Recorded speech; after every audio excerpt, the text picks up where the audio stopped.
Hello, amazing friend. It's me, Dr. Missy Hillock, and I am here this week with a very profound energy reading and kind of forecast for the week of March 29th to April 4th, 2026.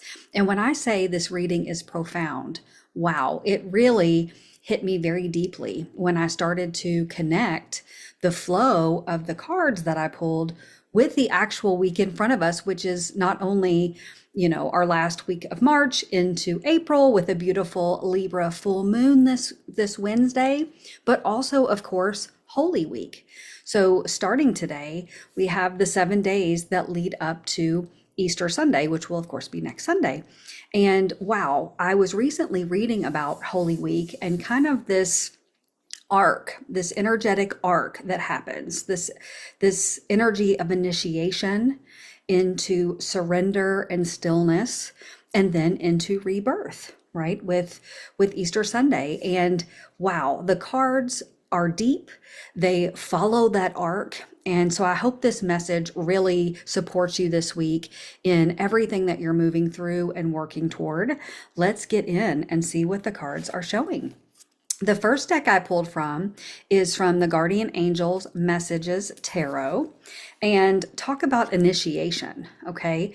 The card Ace of Fire came forward, opportunity, creativity, and action. Now, let's really break this card down because there's so much symbolism here in the images, but also in the words and the meanings itself on the card. So first of all, Ace of Fire. Well, what is Ace? That's number one. That's the beginning. So this is the beginning time, okay? Initiation. Ace of Fire, okay? Fire is that action-oriented energy. That's our creativity. That is bringing things to life, the doing energy, the spring energy. If spring into action were a card, it would be Ace of Fire. And then also, let's relate these things, the one and the fire, to our fire horse year that we're in, this number one energetic year. So here we are with this beautiful card reminding us right where we are at the beautiful start of this holy week as well. And look at this beautiful young lady. She is feeling herself. She is ready. She's prepared and she's holding this beautiful staff. And it's like that's symbolizing her power. That's symbolizing her knowing and her readiness. And you can see she's smiling. She's excited for what she wants to do, what she wants to bring to life. She's also in this beautiful spring meadow. And she also has that angelic support behind her. I really love the symbolism of the angel here, particularly given that we do have the full moon this week in Libra. Think of Libra, the scales, the balance, right? That's actually what the angel's hands are doing here, is showing this beautiful balance. And notice there's a moon, there's a sun, and think about those energetically, the divine feminine, the divine masculine, that beautiful balance here. And so this is really saying, wow, so much to come, so much energy is coming to life, really bursting to life, lots of opportunity here. When this card comes up, this could mean really, really big things. This could mean major opportunities come your way, a new job, a massive trip, a new relationship. Also know that the Libra full moon in particular is around the energy of relationships, balance, harmony, celebration. So this could be romantic, this could be platonic friendships, this could be family, this could be business relationships, but so many amazing things are coming and are initiating for us this week as we're in all of this energy of the fire horse and spring season and Aries season and all these things. So love, love, love that card to start with.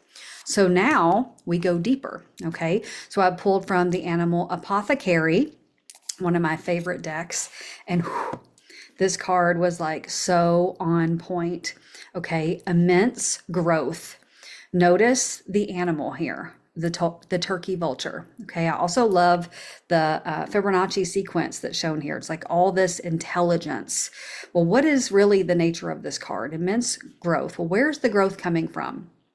Think about this in terms of that surrender, the stillness, actually death, right? Think about The vulture representing death as a symbol. Well, what do vultures do?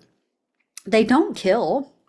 They don't attack prey. They wait for things to die, naturally end. And then they go what? And like clean it up, right? They pick at the carcass.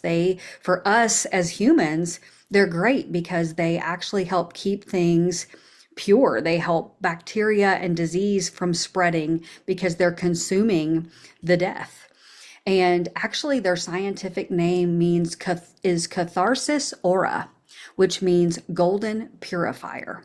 So when you think about this idea of surrender and growth, and it's growth that comes from our suffering, growth that comes from this process of being human and having emotions and having experiences and relationships that we are deeply connected to, that we are contractually and karmically connected to.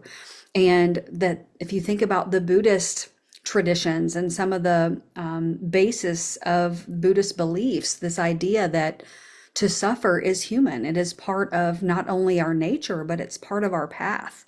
And the reason for that being that our suffering provides us such deep inner growth and wisdom and opportunity for change, opportunities to expand our consciousness and our understanding and our connection. It allows our heart to open even further. It's kind of like the idea of when we work our muscles, we kind of break the muscles down so that they get stronger. That's how they rebuild. And that's, in a nutshell, the idea of suffering as it leads to growth.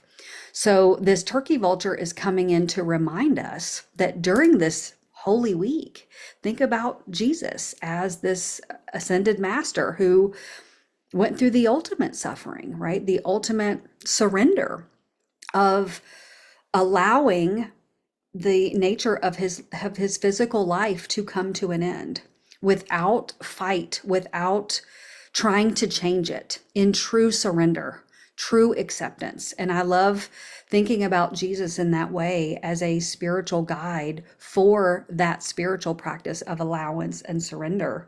It's not weakness. It's not giving up. It's simply allowing the suffering and the pain to be a part of the journey and not trying to change the journey, not trying to fight against the journey. Because what happens when we surrender and we allow whatever is to be, then energy can transform.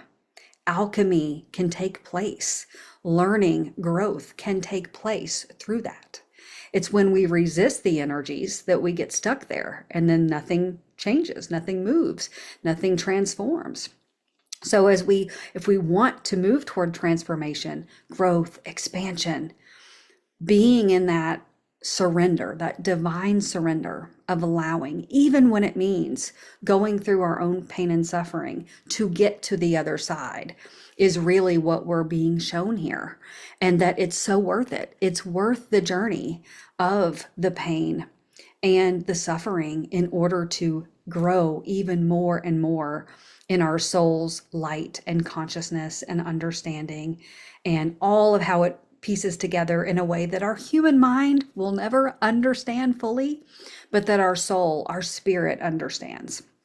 And then the last card that I pulled was from the Reiki Divine Healing card deck, which by Brett Bevel, which I love because not only has Brett provided these beautiful cards, but they are infused with Reiki energy.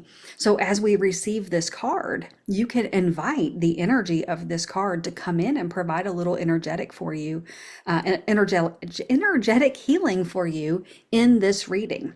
So the card that I pulled, now remember, the theme of this Holy Week is like initiation, surrender, stillness, and then rebirth, right? The renewal, the transmutation of the energy into rebirth from the suffering, right? From the death comes the rebirth. And the card that I pulled is Karmic Body Reiki. And what does this mean? This means that if you want to gaze at this card and invite the Reiki energy within this to come in and help provide a cleansing, a rebirth, a renewal, kind of wiping the slate clean of your karmic body, That is what it is presenting here. And think about our karmic body, think about our energy. And we as a soul, we as a spirit that have come into physical form, we have brought the wisdom, the experiences, the growth from not only our own lifetime, the linear years that we've lived on this planet in this body, but also all of our other lifetimes. So that is our karmic body. And it is it how does karma form? From our actions. So think about where we started. Okay, this very action oriented card. It's really this invitation to begin again here. Wipe the slate clean, because as we've taken action in this life and other lifetimes, those actions have caused us to form patterns, form beliefs, expectations, tell stories about how reality works, or what we're worth, or what we should expect to receive or create, or not expect to create or receive. And this is an opportunity to, again, kind of clear the old energy that is no longer relevant. Allow ourselves to take this arc of rebirth through transmuting the old stories, the old pain, the old lessons, and embody this new kind of upgraded and elevated version of our energetic self. So if you would like to do this, and this really comes from this particular energy of lotus, this lotus Reiki.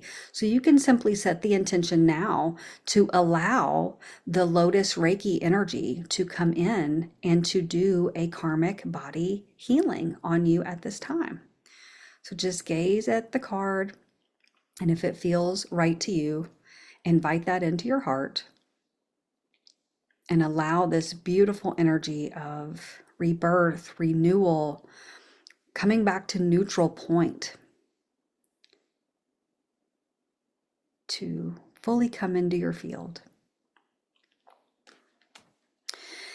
As I mentioned, this was a very profound reading. I hope that you will take this in to this beautiful Holy Week in front of us, and that you will really sit with the themes of where you're moving in life. Where is action pulling you? Where are you being drawn in your relationships, in what you're creating, what you're building, what you're playing with, what's fun in your life?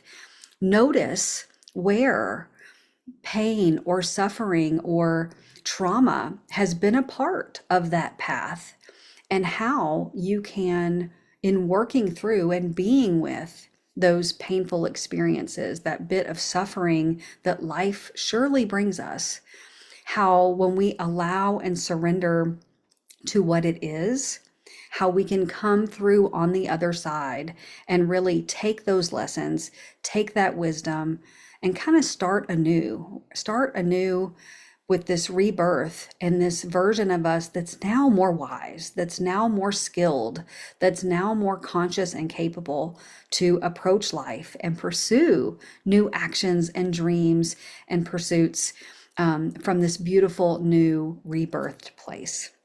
I'm sending you all so many love and blessings.